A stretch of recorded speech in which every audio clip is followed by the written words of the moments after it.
Imagine you're floating through a narrow canal deep in the wetlands of Mexico. The water is silent. The air feels heavy. Everything seems normal at first, until you look up.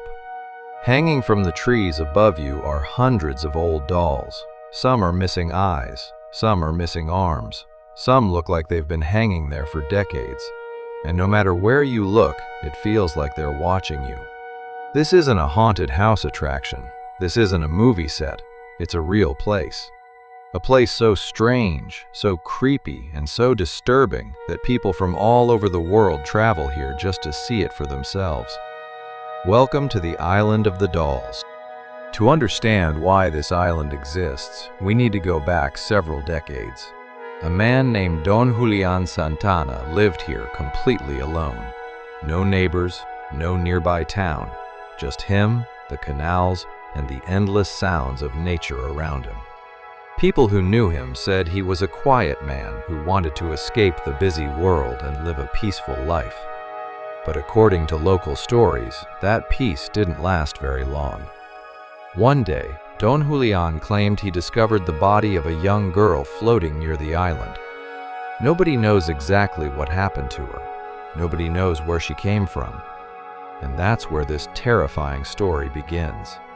Because shortly after finding the girl's body, Don Julián noticed something else floating in the water nearby, a doll. Most people would have ignored the doll and moved on, but Don Julián didn't. He believed the doll belonged to the little girl, and according to his own story, strange things started happening soon after her death. He claimed he could hear footsteps at night. Sometimes he heard splashing sounds in the water when nobody was there. Other times, he felt as if someone was watching him from the darkness between the trees. Terrified that the girl's spirit might be trapped on the island, he decided to hang the doll from a nearby tree as a sign of respect. He thought it would bring peace. Instead, it was only the beginning. After hanging that first doll, Don Julián believed the strange activity became less intense. So whenever he found another abandoned doll floating in the canals, he collected it. Then he hung it on a tree, and then another, and another. Years passed. What started as one doll became 10. 10 became 100. Soon, nearly every corner of the island was covered with broken dolls staring from the trees. Some had no eyes. Some had no heads. Others looked as if they had been rotting in the jungle for decades. Visitors who later came to the island described the experience as deeply unsettling. Many said they felt uncomfortable the moment they arrived, as if the dolls were silently watching every move they made. As word spread about the island, curious visitors started arriving from different parts of Mexico. Most came expecting a strange tourist attraction. What they found was something very different. Many visitors claimed they felt uncomfortable almost immediately. Some reported hearing whispers when nobody else was nearby. Others said they heard footsteps moving through the trees late at night. A few even claimed they saw dolls changing positions between visits. Of course, there is no proof that any of these stories are true. But when you're standing alone on an island surrounded by hundreds of damaged dolls, your imagination can become a very powerful thing. For years, Don Julián continued adding dolls to the island, season after season, year after year. The collection kept growing, and so did the stories. People who visited him claimed he often spoke about strange things happening after dark. He said he could hear voices coming from the canals. Sometimes he felt unseen eyes watching him from the trees. And according to some accounts, he believed the spirit of the little girl was still nearby. Then, in 2001, something happened that shocked everyone. Don Julián was found dead. Not somewhere far away, not in another village, but in the exact same area where he had claimed to find the drowned girl many years earlier. For many people, that was more than a coincidence. It was the moment the legend became truly terrifying.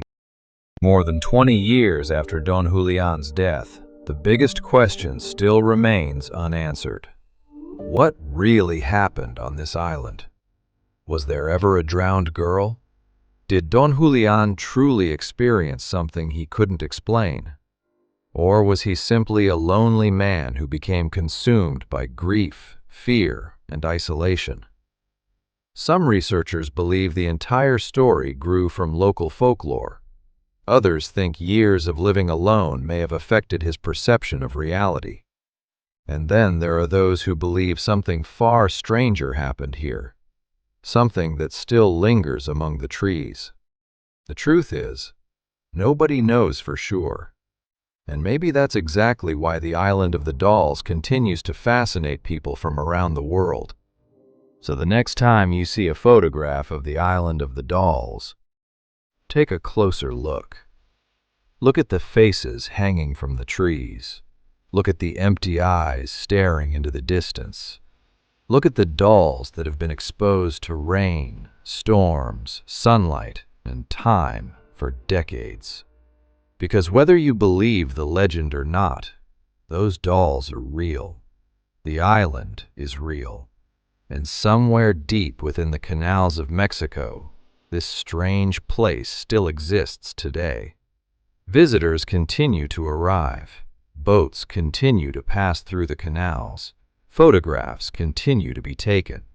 And every year, thousands of people leave with the same question. Was Don Julián protecting the island from something? Or was he protecting the world from whatever was already there? Maybe we'll never know. And perhaps that's what makes this place so unforgettable.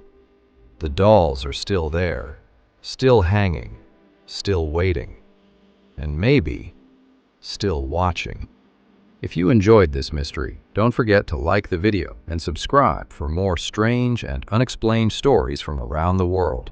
And tell me in the comments, would you spend one night alone on the Island of the Dolls? Thanks for watching, and I'll see you in the next mystery.